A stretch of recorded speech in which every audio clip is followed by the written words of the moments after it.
Did you know that public speaking is more feared than death for most people? In fact, studies show that 75% of people have a fear of speaking in public. That means many of us would rather face a coffin than stand in front of a crowd. But here's the kicker: being a great speaker isn't about being born with talent. It's a skill that anyone can develop, even if every cell in your body is screaming, no. If you've ever felt that nervous knot in your stomach before a speech, you're not alone. But what if I told you that there's a way to push through that fear and even embrace it? In this video, we'll dive into how to trick your brain, break down big challenges into bite-sized wins, and turn fear into confidence. You'll discover how to build unstoppable habits, why pauses can make you sound more powerful, and how to talk yourself into success. Ready to stop letting fear control you and start becoming the speaker you've always wanted to be? Let's get started. Chapter 1: The Mental Tug of War. Understanding resistance. Have you ever tried to do something new, only to feel every part of your body screaming, no?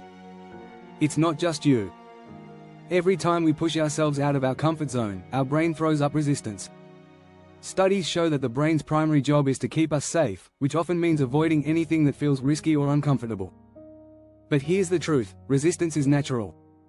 According to Dr. Caroline Leaf, a neuroscientist, our brains are wired to resist change, especially when it feels unfamiliar or frightening.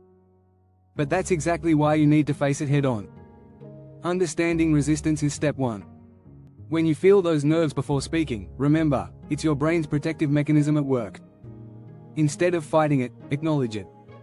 Recognize that the anxiety you feel is simply your body reacting to a new challenge. The key is not to eliminate that fear but to push through it. Over time, your brain will adapt, and what once seemed scary will become second nature. Chapter 2: The Power of Micro-Decisions. Small wins to build momentum. You don't have to run a marathon today to become a great speaker. You start with small steps.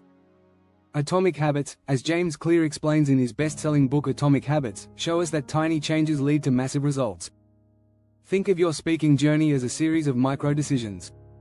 Instead of diving straight into a big public speech, start by speaking to a friend or recording yourself. These small wins might seem insignificant, but they compound over time. The idea is to build confidence, not perfection. Every time you push through a small challenge, like introducing yourself to a stranger or practicing in front of a mirror, you're reinforcing your ability to take on bigger challenges. It's like lifting weights at the gym. You don't start with the heaviest dumbbells, you work your way up. Every micro-decision counts, and each one brings you closer to your goal. Chapter 3: Embrace the uncomfortable. Leaning into the fear. If you want to become a great speaker, you need to get used to feeling uncomfortable. In Dare to Lead, Brené Brown says, "Courage starts with showing up and letting ourselves be seen." Public speaking is one of the most common fears, often ranked above death itself. But here's a secret: the discomfort is where the magic happens. Great speakers don't avoid fear, they lean into it. Take risks. Start speaking in front of small groups. Volunteer for presentations at work. The more you experience discomfort, the more your brain learns that it's not dangerous. Harvard psychologist Dr. Timothy Wilson found that facing your fears head-on rewires the brain, helping you build confidence and resilience. So, next time you feel nervous before speaking, remember, it's not a sign to back off, it's a sign you're on the right track. If you're finding this content helpful, don't forget to subscribe and hit the bell icon so you don't miss the next chapters on how to become a powerful speaker. Chapter 4: Rewriting the Script. Changing how you talk to yourself. Your inner dialogue can make or break your progress. If you constantly tell yourself, "I'm not good enough to speak in front of others," your brain will believe it. That's why it's critical to rewrite the script. In Mindset, Carol Dweck explains that adopting a growth mindset can transform your abilities. Instead of thinking you're either born a good speaker or not, understand that skills are built over time. Start practicing positive self-talk.